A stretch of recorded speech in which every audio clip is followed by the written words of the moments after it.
Hello, and thank you for joining us. My name is Dr. Jody Gerdts, and I am the founder and managing director of an Australian apiculture company called Bee Scientifics. This presentation highlights my findings investigating honeybee breeding programs that focus on Varroa resistance in the United States for application in Australia.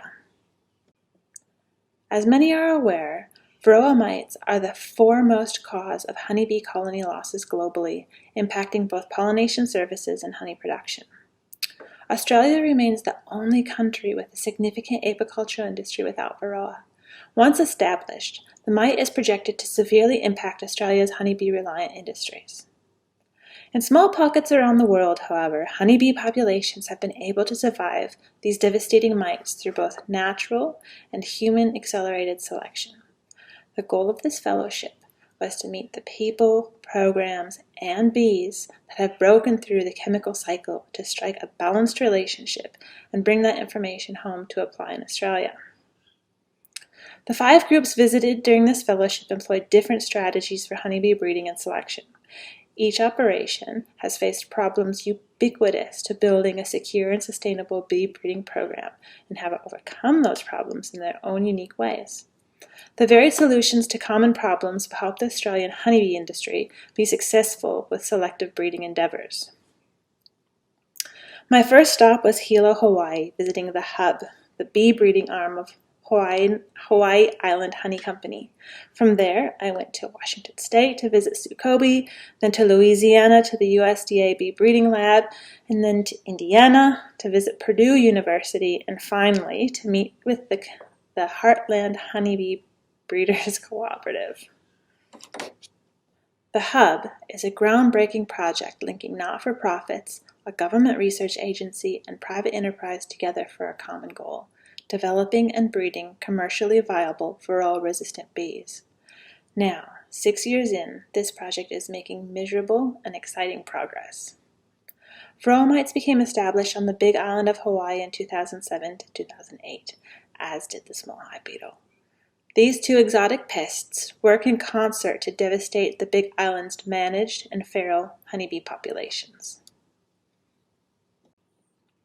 What I learned from visiting the Hub began to cement ideas about key components to develop and maintain a Varroa-focused commercial breeding program in Australia. These are infrastructure, a strategic breeding plan, building and maintaining capacity, and how all of it gets funded. At the Hub, the infrastructure was contributed by David Thomas, owner of the Hawaii Island Honey Company. The breeding program consists of around 700 colonies, and queen lines are maintained through artificial insemination, with the drone stock being sourced from open-mated, non-treated colonies with low mite levels. The solution for having a strategic breeding plan was solved through teaming up with Arista Bee Foundation and aligning with the USDA Bee Breeding Program. Weekly video conference meetings between the Hub staff and Arista and the use of proprietary queen breeding software is working a charm. Breeding program capacity, well, this is a tricky thing as it's a combination of people's individual skill sets and institutional memory. The skill sets needed to run a breeding program are hard to come by. Some skills are transferable, such as data handling, communication, organization, and being able to use technology. Some can be developed quickly, such as microscopy and various lab diagnostic procedures. However, some take years of practice to develop and refine, such as practical beekeeping skills, queen rearing, and artificial insemination. Finding the right people or group of people and keeping them there is very challenging, and so enter the finance component. We know honeybee breeding is an arduous and expensive process conducted over many honeybee generations. For funding agencies, 5 years of funding, that may seem like a long time and a lot of money, but the bee breeding has only really just begun. The challenge ahead for the Hub is to be able to pay the highly skilled staff a suitable wage to retain their capacity so the program can continue to grow. The long-term vision is to sell the production and breeder queens on a commercial market to support the program. So basically use the startup money then to become self-sufficient. However, as long as chemicals are working to treat Varroa, that commercial uptake is quite poor. So from here, I went to Washington State to visit Sukobi. I arrived on the last day of a 3-day intensive workshop in queen bee insemination. 6 participants were from a pool of around 50 applicants to the course. Entry was competitive and expensive, and the class was always full. The participants came from all corners of the United States and were handpicked based on the value estimated they would receive from the course and how building bee breeding skills could further their beekeeping aspirations and enterprises. Here, I met small-scale commercial apirists and bee breeders disillusioned with the lack of progress towards Varroa resistance on the commercial scale, who are initiating their own bee breeding programs to select for Varroa resistance. This is in direct contrast to the story that unraveled in Hawaii, that the major queen producers in the United States don't seem to be adopting Varroa-resistant stocks because there's no market incentive as long as chemicals are working. So it's good to know that there's a small group of people out there, and it's growing, that are actually taking breeding for Varroa resistance seriously. This realization contributed further to understanding one of the key elements necessary for a successful bee breeding program, and that's capacity. While we've got several people with the expertise to inseminate queens in Australia, there's limited training pathways for further skill development or for interested people to learn this difficult skill. There's also no suppliers or distributors of insemination equipment, making access to the tools quite difficult. So increasing the availability of training and materials would expand Australia's bee breeding capacity into the future. So my next step was a month-long research residency at the USDA Honeybee Breeding Lab in Baton Rouge, Louisiana. The USDA Bee Lab, for short, is a global leader in breeding Varroa resistance, understanding the Varroa virus complex, and monitoring colony health in a large-scale field setting. The lab consists of around 6 to 8 research scientists with 1 to 2 technicians dedicated to each researcher, as well as general apiary and office support personnel. The facility is equipped with the most up-to-date genomics equipment and collaborates with other government and university research institutions to work on large-scale, complicated questions concerning honeybee health, pathogenesis, and bee pest interactions. I spent my time in Baton Rouge investigating vertical transmission of viruses, learning about VSH selection and breeding, and participating in ongoing research. In my virus research, I found that colonies with naturally low mite levels also had virus levels below detection in drone semen, eggs, and grafting age larvae. So this work directly paved the way for importing VSH genetics into Australia. John Roberts will talk about that project. I also learned how to determine brood infestation levels and mite reproductive capacity. So these are 2 essential skills that we need to have in order to breed for VSH bees. At the time I was visiting, a large collaborative project was underway trying to better understand the genetic basis of Varroa-resistant hygiene. We spent a lot of time watching bees performing hygienic behavior, collecting them in situ, and freezing them in liquid nitrogen for genomic analysis. The bee team consists of individuals from diverse backgrounds and expertise and held together through their interests in some aspect of honeybees. Chatting with various research scientists brought dry, analytical, and sometimes difficult information conveyed in scientific literature to life. I learned about the messy, candid, and fascinating side of the researcher's scientific endeavors. These chats shed true and human light on the experience and difficult process of scientific inquiry. The technicians at the Bee Lab are some of the unsung heroes of the work. They are the cogs behind the results published in the scientific journals.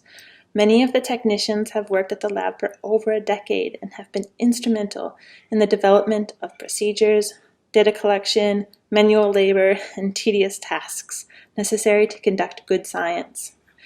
Each of the technicians are masters of their own small component of the process, and learning various skills from them was just an absolute honor. From here, I traveled to Purdue University to learn about mite-biting bees. Honeybee researchers at Purdue University have worked for the past 20 years to understand and develop another mechanism for Varroa resistance called grooming. Colonies that are excellent groomers are aggressive towards phoretic mites, biting their legs and feet off. Colonies that exhibit over 50% mite-biting behavior have an increased likelihood of survival. The development of the Indiana mite-biter bees commenced in 1997. The source population was derived from commercial queen stock of VSH and a Russian queen and other survivor stock queens from the area. Each year, the breeding population consisted of about 100 colonies. The goal for the first 10 years was to purely select for survival, and in 2007, they started to focus on mite-biting behavior, and these selection assays continued to develop from 2007 to 2014. In 2014, a beekeeper stock evaluation program was initiated through a blind study where beekeepers were provided a queen from the Purdue breeding stock and a commercially sourced queen. They were then asked not to treat for mites and report back. And it turns out that the Indiana bees survived longer, they made more honey, had fewer mites, and they were a bit more aggressive than the commercially sourced queens. So Crispin Given, the main bee lab technician, is an invaluable member to the breeding team. He's astutely focused on breeding locally adapted stock, and one of Crispin's mottos is the best bees are the ones in your own backyard. His work has supported the formation of micro-breeder cooperatives and suggests that to develop locally adapted stock, building a history of at least 5 years with 100 colonies in the same area, it's a good place to start. The Purdue Bee Lab is now under the guidance of Dr. Brock Harper. And Dr. Harper is an enthusiastic evolutionary biologist that brings an interest and expertise in the relationship between genotype and phenotype. In other words, he wants to understand the relationship between what the bees have the genetics to do and what the bees actually do. Dr. Harper's curiosities will most likely drive the development of a whole new understanding of Varroa resistance and how to breed for it, and it's super, super exciting. From here, I visited one of the micro-breeding cooperatives called Heartland Bee Breeders Cooperative in Frankfort, Kentucky. The Heartland Honeybee Breeders Cooperative was formed in 2013 and involves the cooperative sharing of information, techniques, and disease-resistant genetics between queen producers in the states of Indiana, Ohio, West Virginia, Pennsylvania, Kentucky, and Illinois. Each year in June, certified HHBBC queen producers bring virgin queens to Purdue University, where semen is harvested from Indiana mite-biter drones and used to inseminate new queens. The queens return to each state's breeding program and are evaluated the following year for Varroa resistance, temperament, production, disease resistance, and overall localization, local adaptation. Although facilitated by a few of the same people, 2 other initiatives, Chasing Feral Honeybees and the Honeybee Recovery Alliance, play a significant role in sourcing and selecting locally adapted Varroa-resistant honeybee stock.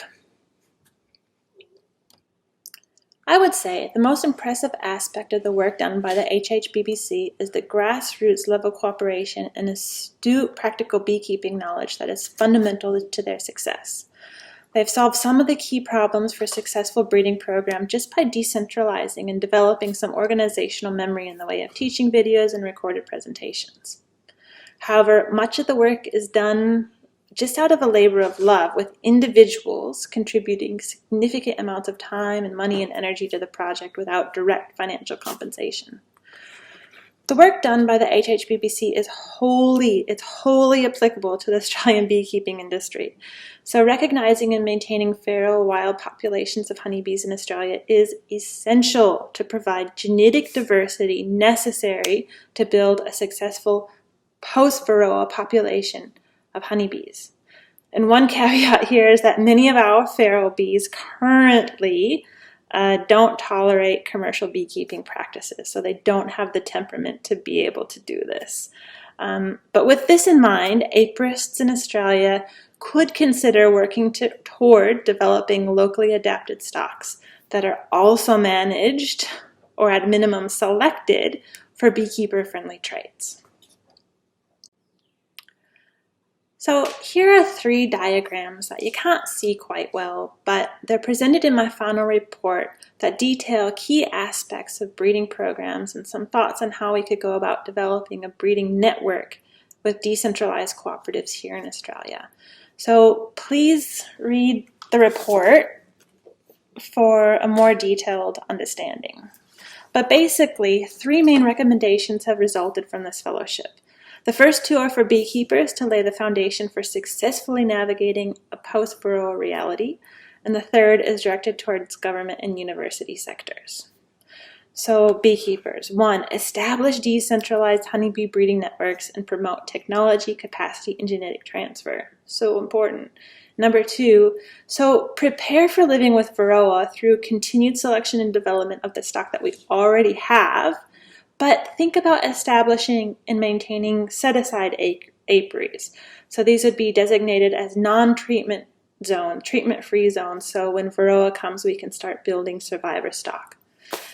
And 3, please, government and university sectors, establish a center for pollination resiliency, housed at an Australian university.